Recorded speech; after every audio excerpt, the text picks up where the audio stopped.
This is Dave Yes. McCumber in the Community Development Department, and so this is a project we've been working on with our friends over at Gould Evans for a little bit over a year now. And so I'm going to do a short little introduction here, and then hand it off to Abby Kinney, which I believe will be giving the presentation. And I think it's going to be a slightly less slides than what you had in your packet, but she'll go over that here in just a moment. So um, let me pull this. And if that's okay to hand it off to Graham first. Okay. That would be great. Thank you. Yeah, absolutely. Okay. So thanks everyone for being here tonight. And I hope everyone's finally enjoying some warmer weather and thawing out finally. That's nice to actually see things outside again and not be stuck in our houses where we were for several, seemed like weeks upon weeks there. Um, so yeah, I guess I'll start by saying that, over the past year or so, the planning team at Gould Evans, combined with Grandview staff, has closely analyzed the relationship between development patterns in terms of physical form and space and the financial returns from those different patterns. It's been found, and you're about to see, that the way we've grown used to expecting how our community is shaped, and it often results in long-term financial obligations that our community, along with 99% of communities across our nation, will eventually struggle to meet. Grandview staff is currently working on changes in our zoning and subdivision regulations with the intentions to begin shifting how development occurs across the community. These changes are not created to place burdens on development, but in a lot of ways are being created to do the opposite, while also maximizing how we utilize the remaining land we have to develop.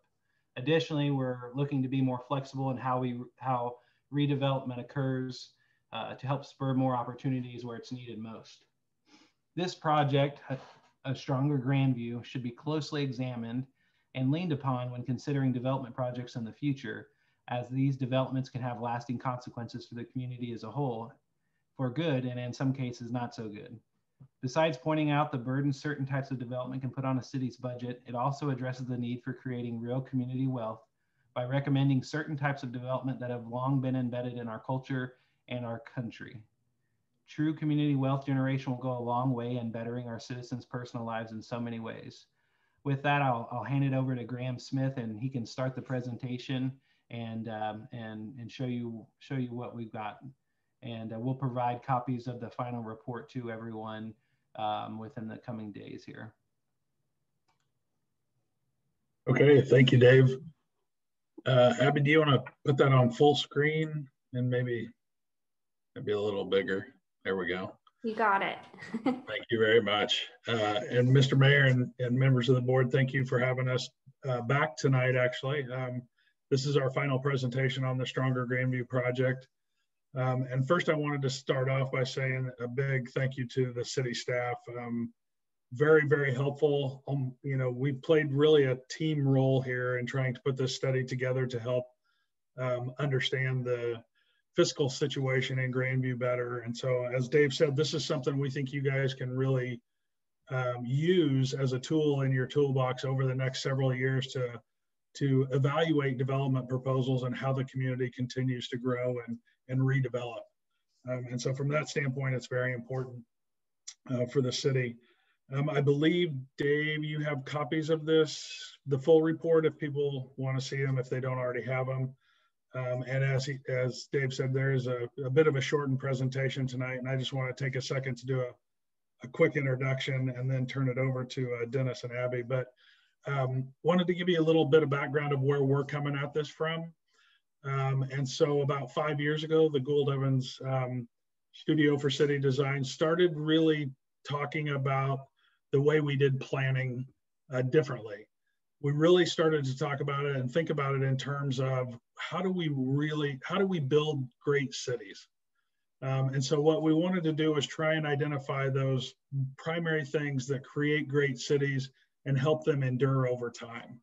And so these five, what we consider our values now as a planning studio, in front of you really define the work that we do every day, the communities that we engage, the clients that we talk to on a daily basis, the communities at large that we engage with. These are the things that provide the foundation for our work. And you'll see the one in the middle that we call protect their inheritance is a key aspect of what we do, how we talk about cities, how we talk about the future of cities. And really that's what this whole project is geared towards, is to help Grandview understand what their costs are, what their liabilities are, what their revenue streams are, in a somewhat general way, but try to understand those things better so that in the long run, you're targeting a fiscally sustainable future and moving in a direction, making decisions in a direction that help you equalize those costs and those liabilities and revenues for the long term. And so we think it's a foundational piece of the way cities can grow. It's a foundational piece of how they last over time. And so it's very, very important. And so with that, I would turn it over to Dennis Straight, a principal at Gould Evans, and he's going to kick off the presentation.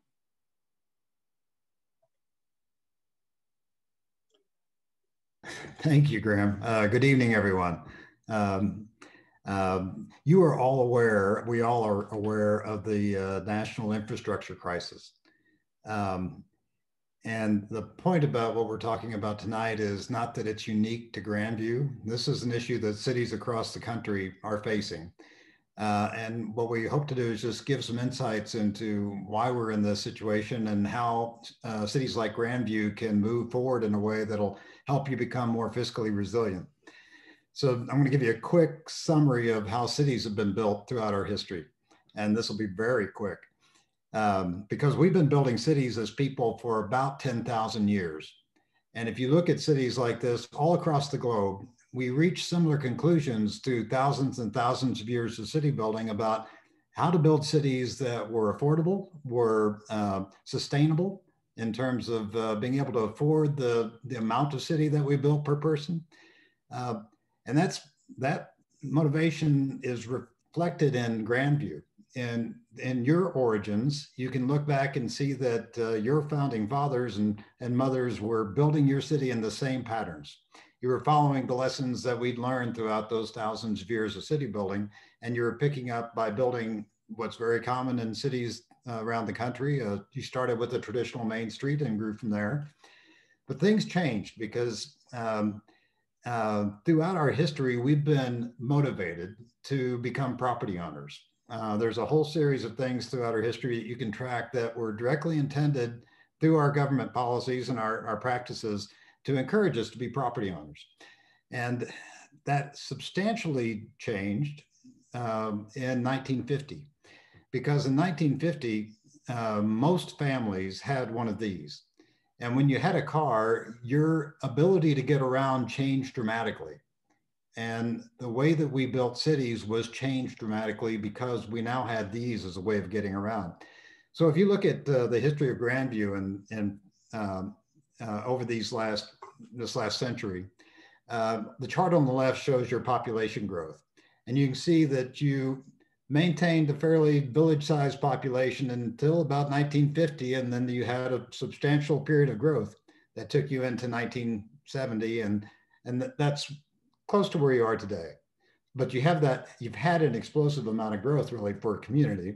And you can see on the maps on the right that if you track that throughout the years, in 1950, you grew significantly, and by 1970, you'd grown tremendously in land area.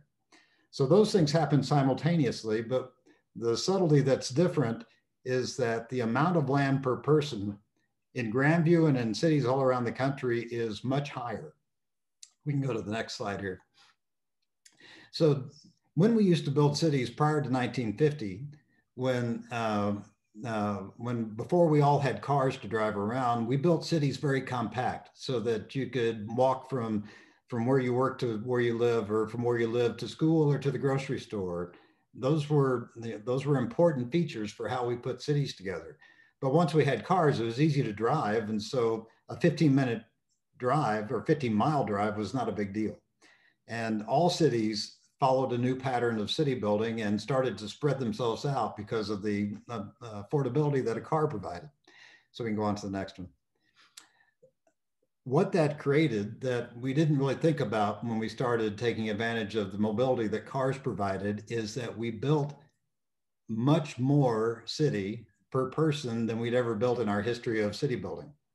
And you can see in cities, this is a pretty common map of what happened over the last 70 years. Since 1950, the amount of infrastructure per person has increased dramatically. And to the point that very few cities can afford the infrastructure that they built. In fact, if I had to name one, I wouldn't be able to right now because all cities are struggling with this issue that they have. Let's go on. So we'll give you an example of how that relates to Grandview. In Grandview, you have 254 lane miles of street, which is enough street that you could pave a lane from Grandview all the way across the state to St. Louis. That's how much street that you have built over the life of the city. Now you can put a price tag to streets, and if we had to build them all today, that would almost be a $600 million price tag to build that 254 lane miles of street. Now streets last about 50 years, and you could have a policy of trying to put aside 1/50th of your street cost every year so that you'd be building a kitty to replace your streets over time. So that would translate into a cost of about $11 million a year. Now they only last 50 years if you take care of them during those 50 years. So you need to add a maintenance budget to that. So you put all those things together and pretty quickly we're seeing numbers that are about $14 or $15 million a year for Grandview to afford 254 miles of street. Now that math is not surprising. That math is common in every city. But the problem is, if you want to look at a number that is that you might want to put aside to maintain your streets in a fair condition from now going forward, it would be about $8 million a year, which compares to, again, like most cities, to what you actually can afford to put into your city budget. Let's go to the next one, which is about $500,000 a year. And again, that's not uncommon. Be thankful you're not Kansas City, Missouri, because the numbers are much worse. But it means that there's a significant, almost order of magnitude difference between what cities can afford to put aside for maintenance of everything, not just streets, but for maintenance of the infrastructure that they develop, just because of the way that we built for the last 70 years, which was unprecedented. And it's a new way of building, and we're now learning the cost of that new way of building. So what this study is intended to do is to give people an understanding that even if we applied all of our property taxes, and we won't go through the math here, but just flipping through the slides, your property tax generation in Grandview creates over $3 million a year for the city. But if we spent every penny of that property tax on streets, we still wouldn't have enough, which means we're upside down in terms of the taxes, the return on investment that we're getting through private investment out of the investments that the city is making in terms of public infrastructure. So that's the predicament that we have. And Abby's going to talk about ways of seeing your city that'll help you find ways forward that'll help you balance the books in that regard over the years ahead. So Abby? Thanks, Dennis. Yeah, so Dennis went through all of the costs, and I'm going to bring the positive in by talking about the revenue. So one of the ways that we like to look at basically the efficiency of property taxes is this value per acre method. So you guys may have seen this before last time when we talked to you guys in June, but basically this is a measurement of how efficiently property taxes are in relation to physical infrastructure. So most people, when they're thinking about real estate, they're going to think of it as like, what is the value of the property based on a per parcel basis? And here's a map of that for Grandview. So when you flip that per parcel, you get a much different picture where you start to see this concentration of heat in very specific places. Here's a map. I changed the color scheme a bit so it's a bit more visual or visible. You can see those areas in the city where the value per acre is very high. So those are the pink areas. You can see the downtown sticking out, Truman Marketplace, even some neighborhoods are very hot in these different areas. So these are the different parts of the community where you're most likely getting a higher return, a higher yield in property taxes on a per acre basis, and a higher return on investment in that public infrastructure. So looking more specifically into what that looks like on the ground, this is something that we see in cities, in basically all cities that we work in. And kind of my favorite part of looking at these insights is that a lot of the times the highest value per acre properties in the community tend to be very modest, simple buildings. These are the 4 highest value per acre properties in the community. 12918 Grandview Road being the #1 highest at $1.5 million per acre. And the other 2 that are on this list, you can see are very simple, modest buildings in your downtown. And then also your new hotel, which is very high valued and very high value per acre. So these are the properties that are likely yielding a return on investment if you were measuring just the property value against the infrastructure investments. So kind of walking through what that would look like if you were to just look at the return on investment. This is the example I'll walk through, which is your highest value per acre property in the city. So this has a value per acre of about $1.5 million, and it has 250 feet of street frontage alongside it. So when you run the math through, we get an annual street preservation cost of $2,500. So essentially this building, back to Grandview's budget from the county, would need to be generating $2,500 to break even on the cost of streets in the long run. So the actual annual property tax for this building is $28,000 that goes to Jackson County. And then Grandview's percent yields about $4,500 back to the city. So as you can see, that's double $2,500. So you get a 2 times return on investment for infrastructure. Another way of looking at this is, so if you had 1 acre of this building, because this building makes up a small portion of space, less than an acre, if you had an acre of this kind of building, the direct money that would come back to the city's budget is $45,000 per acre, which is really, really good. Similarly, so we took just kind of an indiscriminate property, which is the average value per acre for a typical residential property, which is about $100,000. And the typical street frontage, which would be 80 feet, we ran the same kind of math just to kind of paint a picture for the differences in different land uses in the community. So when we ran the math for this example, the annual street preservation accounts to about $900.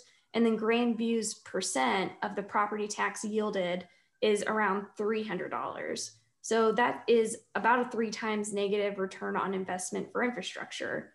And then if you extrapolate that over an acre, it's about $2,500 loss per year, or a deficit per year.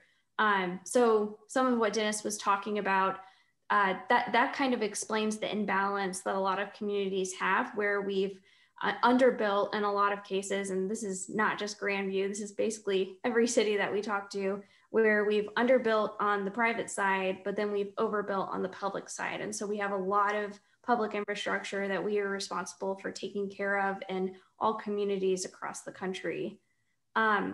So we worked with Dave to run a couple of different redevelopment scenarios, specifically looking at different parts of the community where Grandview has made significant public investments in infrastructure. So the downtown study area, the Blue Ridge area, and the Frontage Road area. And because I want to keep the presentation short and respect your guys' time, I'm going to just walk you through the methodology that we went through for this report for the downtown area. But in the full report that Dave will send to you, we looked at all 3 of these study areas.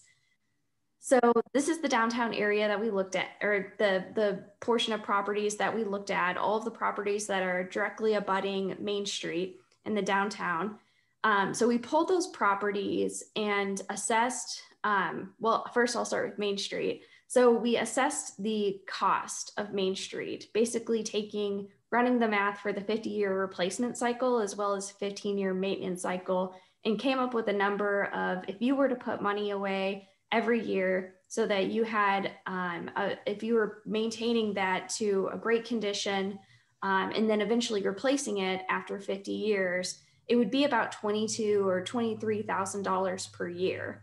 And then similarly, looking at the property taxes that are generated in this corridor, running the math, seeing what Grandview is getting directly from these properties, it's at almost $34,000 per year. So based on the cost of infrastructure and compared with the value that is being derived through property taxes, you currently have a return on investment of $11,000. Dave helped us to get the sales tax for this area, which is great. And you guys are killing it in sales tax in the downtown area. So you can see that the sales taxes that are generated out of this area, in addition to property tax, is about $100,000. So there's a significant return on investment in the downtown area. What is also interesting about the downtown area is that there's, I think, about 11 acres we calculated of properties that the best way to put it is potentially redevelopable. And the way that we calculate that is by finding properties where the land value is greater than the improvement value. And that essentially means that the improvement tends to be like a parking lot, or maybe there's no improvement, or a building that is vacant, something like that. And so these are all the properties in red on the map where the land is more valuable than the improvements. And what that helps us do from a modeling sense is to identify what it would mean to reuse these properties and what it would mean for the city from a return on investment perspective to the public coffers. So we took basically the statistics for your land use in your community and what the average value per acre for different typologies are. So for example, industrial is on average $56,000 as a value per acre number. Traditional commercial in your downtown area is $197,000 per acre.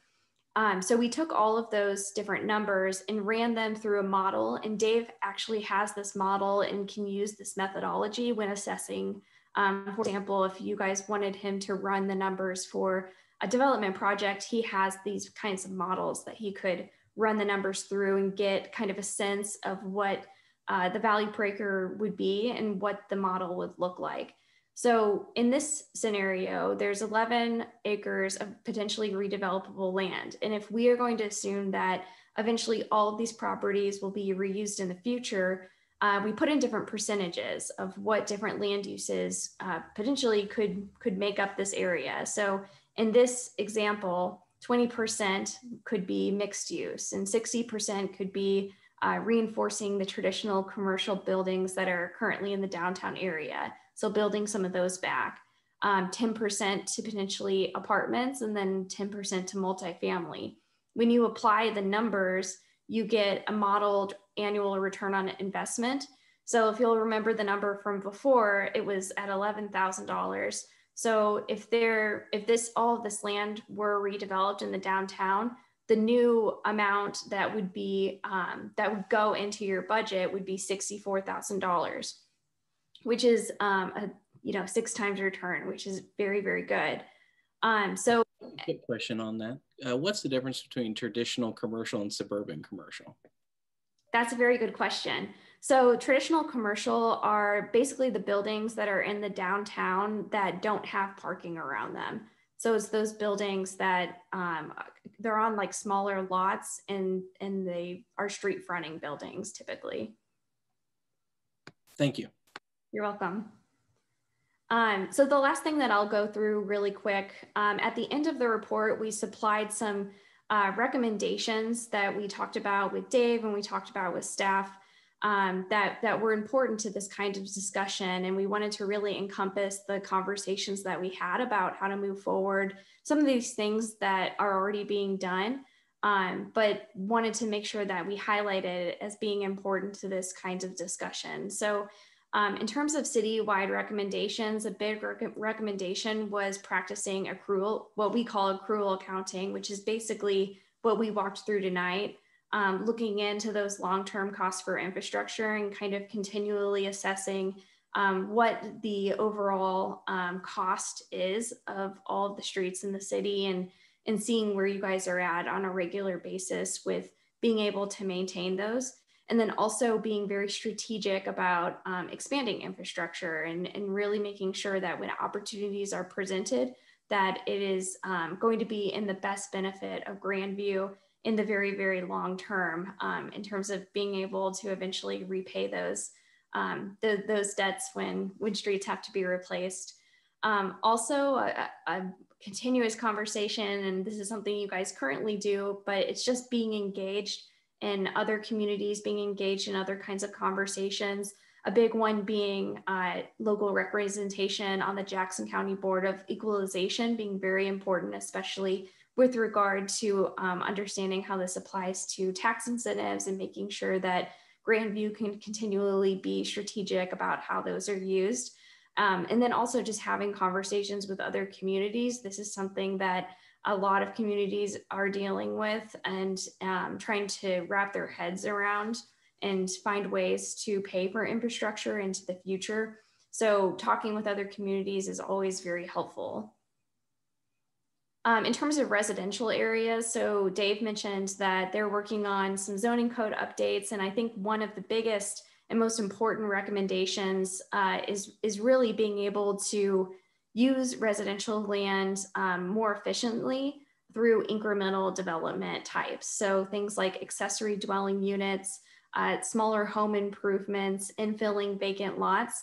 I think an important point to make is that it's not about replacing things. It's about enabling the people who are in the city to make those incremental investments that help increase the efficiency, but also recognizing that that is not the number one use for residential neighborhoods. It's also an opportunity for people to be homeowners and build wealth and have families and kids in Grandview. So, really recognizing that there are small ways to improve the efficiency of neighborhoods that don't undermine what neighborhoods are really trying to do. Another thing that is important to understand about neighborhoods is that there's a direct relationship to lot widths with the amount of infrastructure that's used. So in this picture, we kind of illustrate that a less efficient lot size, less efficient lot widths extrapolated over large areas of the city is going to naturally lead to greater need for infrastructure, greater amounts and costs of infrastructure than lots that are more efficient. So an important point for any new subdivisions that are built in the future, really assessing the true cost of those areas and making sure that those can be maintained in the long term.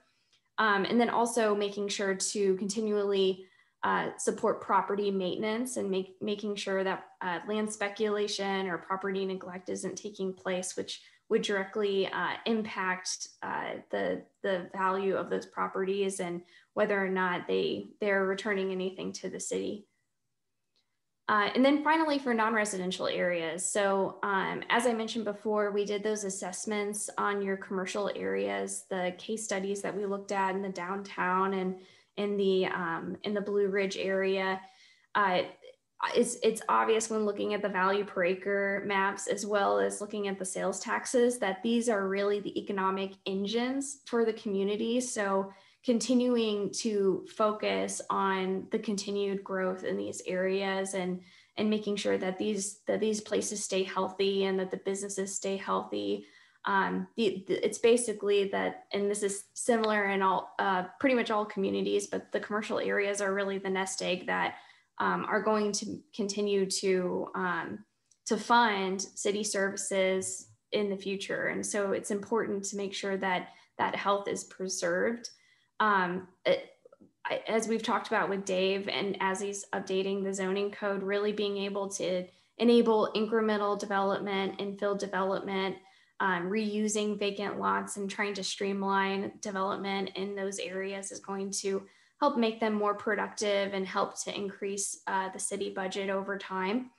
And then also prioritizing infrastructure in these areas and making sure that those are maintained to good condition. Finally, so that's actually the end of the presentation, and we're happy to answer any questions that you guys might have I know it's kind of a fire hose of information, and we have an even longer report to go with it. But we're happy to answer any questions you guys might have tonight. And with that, I can stop sharing my screen and hand it back to you, Dave. Okay, thank you. Thanks, Abby. Appreciate it. And thanks again for all your guys' hard work and helping us through this project. And I think it's provided some great information and things to consider. And we'll also provide, like Graham mentioned earlier, some great tools to use as we kind of move forward as a city and see redevelopment and new development in greenfields, and kind of ways to better examine and consider what those development proposals mean, not only for what the new physical form may look like, but the associated costs over the long term of taking on that infrastructure liability. And I will say quickly that as you may have noticed, we kind of were really specific in this project just because of how complex things could have gotten if we were to start considering all the different infrastructure that we own as a city, besides just the streets, the things that you see on the surface. But just to kind of simplify it and try to make it as clear as possible of what we're trying to talk about to any of our residents in the community if they pick up this study or watch one of these videos. We wanted to kind of keep it specific to streets and make sure that it was clear. So